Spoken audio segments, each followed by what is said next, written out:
My lord উনি অনেক ক্ষমতা সম্পন্ন। গত 2 দিন ধরে অনেক বিভিন্ন ভাবে ইনডাইরেক্টলি আমার উপর প্রেসার আসছে যে দুর্নীতি তো একা কারো পক্ষে সম্ভব না। দুর্নীতিবাদ যারা আছে যাদের ব্যাপারে কথা হয় তাদের। আসসালামু আলাইকুম দর্শক, প্রথমেই শুনবেন শিরোনাম। আজকে বর্তমান ব্যারিস্টার সুমনের পক্ষ নিয়ে আরেক সাবেক আইজি কথা বললেন বেনজির আহমেদের বিরুদ্ধে, এবং দ্বিতীয় ব্যারিস্টার সুমনের পক্ষ নিয়ে কথা বললেন ডক্টর ইউনূস। কি বললেন আজকের এই শিরোনামে দেখতে পাবেন এই ভিডিওর শেষ অংশে, মাঝ অংশে। চলুন আমরা বিস্তারিত কিছু কথা শুনে আসি আপনাদের কাছ থেকে, এবং আপনাদেরকে আমি কিছু কথা তুলে ধরি। দর্শক বন্ধুরা, প্রথমেই আপনাদেরকে বলতে চাই যে ব্যারিস্টার সুমন এমন একজন ব্যক্তি, যেই ব্যক্তিটা প্রতিনিয়তই অন্যায়ের পক্ষে কাজ করেন না, বিপক্ষে কাজ করেন। কেউ অন্যায় করলে তাকে কখনোই ছাড় দেন না, হোক সে সাবেক আইজি, হোক সে মন্ত্রী, হোক সে ডিসি, হোক সে ব্রিগেডিয়ার, হোক সে কর্নেল, কাউকেই ছাড় দিয়ে কথা বলেন না। এই ব্যক্তি হচ্ছে ব্যারিস্টার সুমন। ব্যারিস্টার সুমন এবার সাবেক আইজি বেনজির আহমেদের বিপক্ষে দাঁড়িয়েছেন তার এত সম্পদের মামলা নিয়ে, এবং দুদককে সেই কাগজপাতি অলরেডি সে জমা দিয়েছে, আর এরই প্রতিক্রিয়া হয়ে দাঁড়িয়েছে অনেকেই তার পাশে। দর্শক বন্ধুরা, আমি প্রথমেই আপনাদেরকে শিরোনামের কিছু অংশ দেখাতে চাই। সে হচ্ছে যে আরেক সাবেক আইজি কি বলেছেন বেনজির আহমেদের বিপক্ষে। চলুন আমরা একটু। ক্ষমতা সম্পন্ন। গত 2 দিন ধরে অনেক বিভিন্ন ভাবে ইনডাইরেক্টলি আমার উপর প্রেসার আসছে যে মামলাটাতে যেন আমি না যাই। তারপর আমি বলছি যে মাইলট উনি অনেক শক্তিশালী মানুষ, এবং এটার প্রমাণ হিসাবে হচ্ছে গিয়ে যে রুল হওয়ার আগে উনার আইনজীবী এসে কোর্টে সাবমিশন রেখেছেন। এটা আইনজীবীর কোনো প্রবলেম না, প্রবলেম হচ্ছে গিয়ে ক্লায়েন্টের পক্ষ থেকে ব্যাপক প্রেসার আছে সব জায়গায়। এই জন্য বলছি যে মাইলট এইসব সব মিলেই আমরা সব আদালতের সবগুলো সেকশন, আমরা তো আদালতের থেকে সহযোগিতা করি, সবাই মিলে বাংলাদেশটাতে আমরা দুর্নীতির বিরুদ্ধে যে যুদ্ধ, সবাই মিলে এই কাজটুকু আমরা করতেছি। চিত্রটা হচ্ছে গিয়ে বসিলা, কেরানীগঞ্জ, ঢাকার বিভিন্ন জায়গায় মুক্তিযোদ্ধার জমি দখল আছে। এসআই থাকতে উনি মুক্তিযোদ্ধার একজন মানুষ, বীর মুক্তিযোদ্ধার জমি দখল করছেন। এখন পর্যন্ত এটা নিয়ে তার ছেলেরা ঢুকতে পারে না। তারপর হচ্ছে গিয়ে বসিলা 60 শতক বিভিন্ন জায়গায়, মানে হচ্ছে গিয়ে অ্যালার্মিং যে জিনিসটা। দুদক কিন্তু ঠিকই, দুদকের যিনি আইনজীবী ছিলেন তিনি এইসব দেখে বলছেন যে মাইনরিটিটা কিন্তু সত্যি অ্যালার্মিং, এইভাবে আসলে চলতে পারে না। এবং বড় জিনিস হচ্ছে কি, এটা তো আমি আর আপনি রিপোর্টটা করি নাই, সরকারি সংস্থার রিপোর্টে আসছে যে এই ভদ্রলোকের, এই ওসি মনিরুল সাহেবের যত সম্পদের ফিরিস্তি আমরা আনছি তদন্ততে, তার চেয়ে অনেক বেশি সম্পদ উনার রয়ে গেছে, যেটা এখনো আসে নাই। না, এটা বিষয়টা তো কিছু কিছু প্রেশার আমি তো আপনাদেরকে বলতে পারি না, কিন্তু ইনডাইরেক্টলি আমি বলছি যে এটা খুব স্বাভাবিক। ঢাকার এরকম একটা জায়গার ওসি সাহেবের বিরুদ্ধে কিছু বলতে গেলে এটা লুকানোর কিছু নাই। এরকম একজন ওসি সাহেবের বিরুদ্ধে একটা মামলা করতে গেলে বাংলাদেশের বিবেচনায় আপনি হয়তো আইনজীবী পাবেন, কিন্তু বাদী খুঁজে পাবেন না যে দাঁড়ায় বলবে যে আপনি অপরাধ করেছেন। কারণ তাদের বিভিন্ন যারা অসৎ লোক হয়, তাদের সিন্ডিকেট এবং তাদের ক্ষমতা এত শক্তিশালী হয়। বাংলাদেশ কেন, গ্রামে আপনি একটা ভালো বাদী তৈরি করতে পারবেন না যে গিয়ে বিচার দিবে। আর বিচার দেওয়ার অপরাধেই তো বাংলাদেশের বহু লোককে মানে এই দেশ থেকে মানে আপনি চিন্তাই করতে পারবেন না কত ক্ষতিগ্রস্ত হইতে হয়। আজকে ওসির পক্ষে একজন আইনজীবী দাঁড়িয়ে বলেছিলেন তারা ওই পত্রিকার প্রতিবেদনের ব্যাপারে রিটার্নার দিয়েছেন, কিন্তু প্রকাশের জন্য কি বলছেন?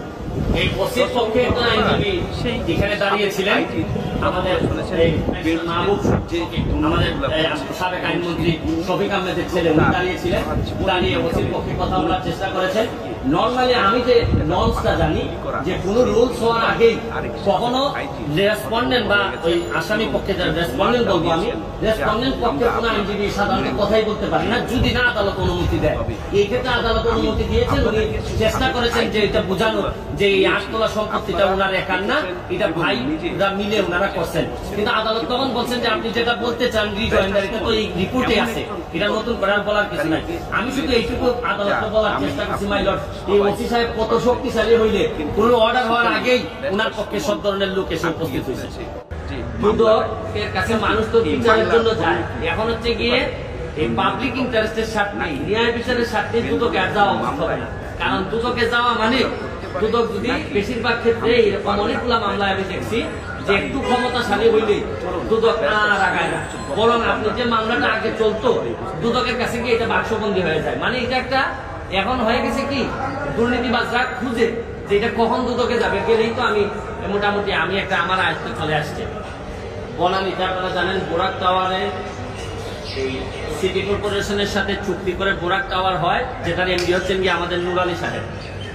এই বোরাক টাওয়ারের চুক্তির বাইরে গিয়ে অনুমতি ছাড়া অবৈধভাবে 14 থেকে একেবারে 28 তলা পর্যন্ত বানানো হয়েছে এবং এখান থেকে রাষ্ট্র 17 বছর ধরে 1 টাকাও পাচ্ছে না। এটার অভিযোগ এনে আমি রিটটা করেছিলাম। এই রিটে সবাইকে অনেক রেসপন্ডেন্ট করা হয়েছিল। আজকে আদালতে আমি 2টা অ্যাপ্লিকেশন দিয়েছিলাম। অ্যাপ্লিকেশন হচ্ছে গিয়ে যে এই দুদককে ইনকোয়ারি করার জন্য দেওয়া, যে এটার মধ্যে কি কি ব্যত্যয় হয়েছে আইনের, আর হচ্ছে গিয়ে আপনারা জানেন যে আমাদের একটা সংস্থা আছে যে বিমান সম্পর্কিত, যে বিমান যে নামবে এটা এরা কত হাইটের বিল্ডিং হওয়া লাগবে এটা নির্ণয় করে হচ্ছে কে এই সিভিল এভিয়েশন যারা তারা, তাদেরকে আজকে পার্টি করা হয়েছে এবং আদালত আদেশ দিয়েছে যে হচ্ছে গিয়ে আগামী 5 তারিখে নভেম্বরের 5 তারিখের মধ্যে ক্যাব এই এডেড পার্টি হইল, পার্টি এডেড হবে হয়ে তারা জানাবেন যে এই বনানী এলাকায় কতটা বিল্ডিং তারা এরকম মানে লিমিটের বাইরে তারা এই পারমিট দিয়েছেন বিল্ডিং বানানো এবং বাদ দিয়েছেন কিনা সব ডিটেলস তারা এফিডেভিট আকারে হাইকোর্টে জমা দেবেন। আর হচ্ছে কি আপনারা জানেন যে পাবলিক ওয়ার্কস ডিপার্টমেন্ট যেটা এই এলজিআরডি তাকে বলেছেন যে আপনিও এখানে একটা এই এফিডেভিট হিসাবে জমা দেবেন। এই দুইটা আর হচ্ছে কি আপনার এই বনানী সোসাইটির যারা এই বিল্ডিং গুলার বেশিরভাগ মালিক যারা, তাদের যে সংগঠন বনানী সোসাইটি তাদেরকেও 7 নাম্বার রেসপন্ডেন্ট হিসাবে এডেড করা হয়েছে।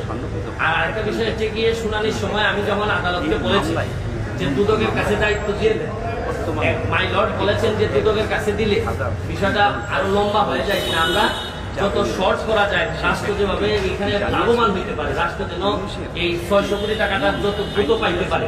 তখন আমি জবাবে বলছিলাম যে মাইলট আপনি যথার্থই বলেছেন যে দুদকের বিষয়ে আমার যে ব্যক্তিগত অভিজ্ঞতা, যে রিসেন্টলি গত যে মামলাটা সালাম মুর্শিদের মামলায় দুদক যেভাবে অসংখ্যবার টাইম নিয়েও রিপোর্ট দিতে পারলো না, তখন আমি মাইলটকে বলছি মাইলট আমার ব্যক্তিগত অভিজ্ঞতা এখন হচ্ছে গিয়ে দুদকের কাছে মানুষ তো বিচারের জন্য যায়, এখন হচ্ছে গিয়ে এই পাবলিক ইন্টারেস্টের স্বার্থে ন্যায় বিচারের স্বার্থে দুদকে আর যাওয়া উচিত হবে না।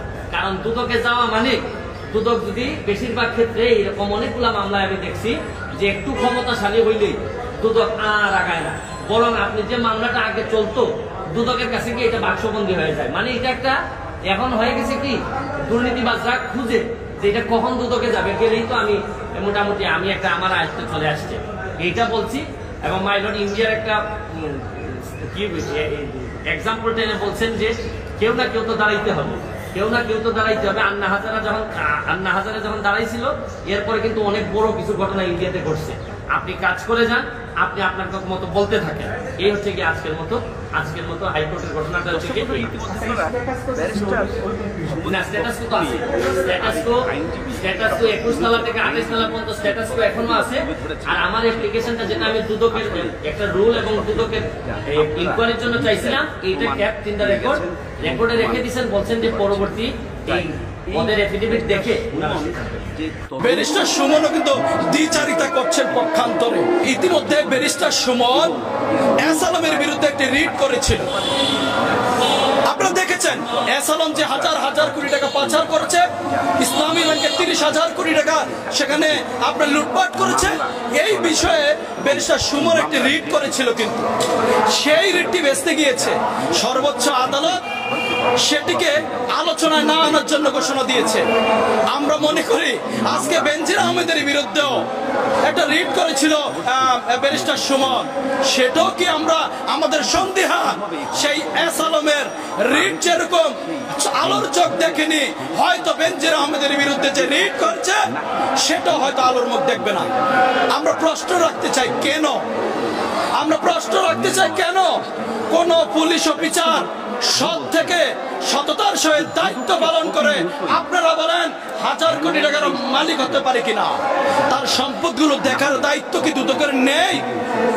আমরা দাবি করছি দুদককে, যদি মেরুদণ্ড থাকে, হিম্মত থাকে, আপনাদের যদি বিবেক থাকে, তাহলে আজকে বেনজির আহমেদের সম্পদ, আজকে এসালমের লুণ্ঠিত সম্পদ আইনের মাধ্যমে তদন্ত করে এই জনগণের সামনে মুখ উন্মোচন করবেন।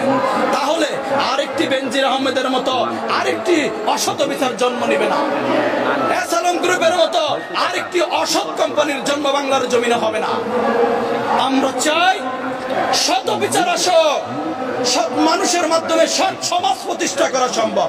একটা মানবিক অফিসারের মাধ্যমে মানবিক রাষ্ট্র প্রতিষ্ঠা করা সম্ভব, আর একটা অমানবিক অফিসারের মাধ্যমে অমানবিক সমাজ প্রতিষ্ঠা হবে। আমরা সেই সমাজ দেখতে চাই না। আমরা চাই ব্যারিস্টার সুমন যে রিট করেছে আপনার এসালমের বিরুদ্ধে, বেনজির আহমেদের বিরুদ্ধে, সেটা আলোর মুখ দেখুক। এটা আমাদের অধিকার, এই সমাজের জানার অধিকার। তারা কোথায় থেকে এত সম্পদের মালিক হলো, কোন পথে হলো, এই অধিকারটুকু কি আমাদের নেই? রাষ্ট্রের নেই? তাহলে রাষ্ট্র নীরব কেন? প্রশ্ন জাগে, রাষ্ট্র তুমি কি নিজেই মদত দিচ্ছ এ সকল অসৎ অফিসার, অসৎ কর্মকর্তা, অসৎ ব্যবসায়ীদের সঙ্গী হয়ে? আমাদের প্রশ্ন রেখে গেলাম এই সমাজের কাছে, রাষ্ট্রের কাছে, বিবেকবান মানুষের কাছে। আসুন অধিকার আদায়ের লক্ষ্যে আজকে এই শ্রমিক দিবস উপলক্ষে আমরা সচেতন হই, সচেষ্ট হই, তাহলেই ফিরে পাবো আমার কাঙ্ক্ষিত স্বপ্নের বাংলাদেশ। ব্যারিস্টার সুমন নানা অনিয়মের বিরুদ্ধে কথা বলে, কিন্তু উনি তো একজন, এই সরকার তো হচ্ছে বৈধভাবে, তিনি সরকারের বিরুদ্ধে কোনো ধরনের কথা বলেন না। এতে তার যে দ্বিচারিতা, এটার পিছনে কি রহস্য? দেখেন, ব্যারিস্টার সুমন সম্পর্কে খুব বেশি কিছু বলবো না।